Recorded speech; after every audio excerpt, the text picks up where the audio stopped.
नमस्कार. समय संघर्ष न्यूज मध्ये आपलं स्वागत आहे.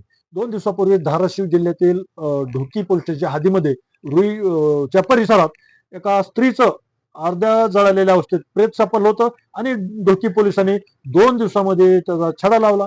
तर ही मुलगी आहे, पुणे येथील मुलगी या ठिकाणी आणून तिचा मर्डर करून या ठिकाणी टाकलेली होती आणि पुरावा नष्ट करण्यासाठी त्याला जाळण्याचा प्रयत्न केला होता. तर पाहूया याविषयीचा विशेष रिपोर्ट. नमस्कार. 2 दिवसापूर्वी धाराशिव जिल्ह्यामध्ये मन हेलावून टाकणाऱ्या घटना घडल्या होत्या. त्यामध्ये रुई ढोकी शिवारात एक जळालेल्या अर्धावस्थेत महिला सापडली होती. तर त्या महिलेचे नातेवाईक आहेत आपल्यासोबत. ढोकी पोलीस स्टेशन येथे उभा आहेत. आपण या एरियामध्येच येतं ते. म्हणजे आता ऍक्च्युली काय झालंय ती मी परिस्थिती माझ्या डोळ्यानं पाहिली, त्यामुळे माझं मन थोडंसं हे झालंय. तर आपण याच्याशी चर्चा करूयात. काय सांगा, कुठून आले आपण? मी पिंपरी चिंचवड वाकड या ठिकाणाहून आलेलो आहे. बरं, ती महिला आपली कोण होती? ती माझी भाऊजाई होती, माझी मावशी आहे ही, आणि हा माझा मावस भाऊ आहे, याची ती वाईफ होती. अच्छा, म्हणजे तुमची मिसेस होती का? हो. बरं.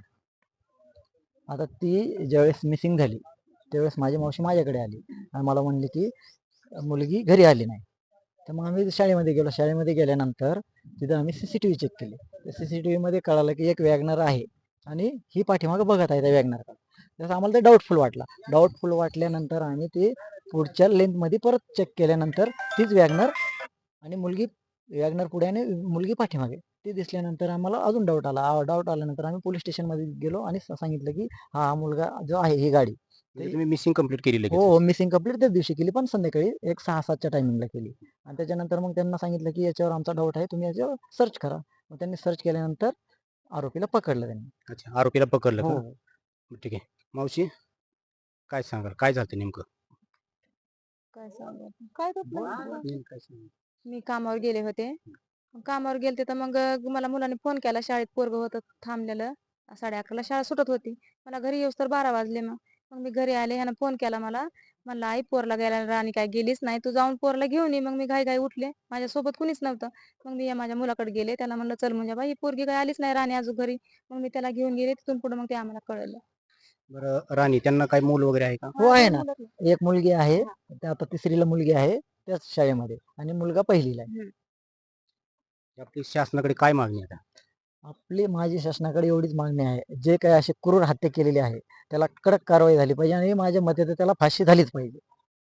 त्याच्याशिवाय तिच्या आत्म्याला शांती मिळणारच नाही. मिसिंग झाली पुण्यामध्ये.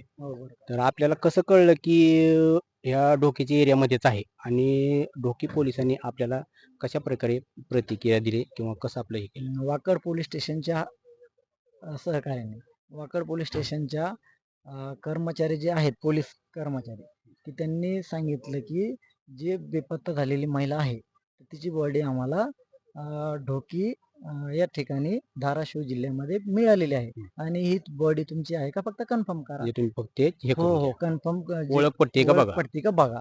त्या दृष्टीने आम्हाला ते फोटो बघण्यात तुम्ही दाखवण्यात तुम्हाला आले. फोटो पाठवले का? हो, फोटो म्हणजे त्यांच्याच मोबाईलवर त्यांनी आम्हाला दाखवले.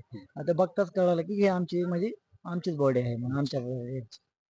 त्याच्यानंतर मग आम्ही इथं सकाळी 4:30ला इथं आलो. अच्छा, म्हणजे ढोकी पोलीस स्टेशन ढोकी आज पोलीस सकाळी आले स्टेशनला आलो. त्याच्यानंतर इथं आलेलं आम्हाला भरपूर पोलीस सहकार्य इथून भरपूर मिळालं आणि त्यांच्याकडून आम्हाला खूप मदत झाली आणि त्यांनी एवढं आम्हाला सहकार्य केलं.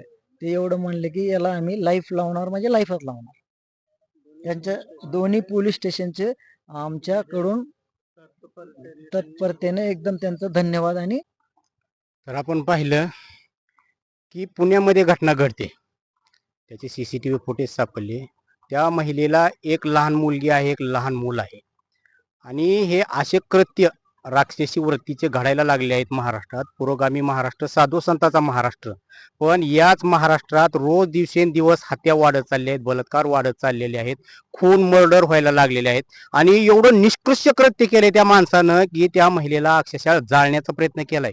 तर या अशा आरोपीला शासनाने कडक कारवाई करायला पाहिजे, की त्याला फाशी द्यायला पाहिजे, आणि हे असे कृत्य पुन्हा भविष्यात कोणी करणार नाही. कारण काय झाले, कायद्याचा लोकांवर नियंत्रण राहिलेलं नाही. लोक असं बेसावधगिरी आणि माजल्यागत हे झाले आहेत. तर यांच्यावर कठोर शासन व्हायला पाहिजे.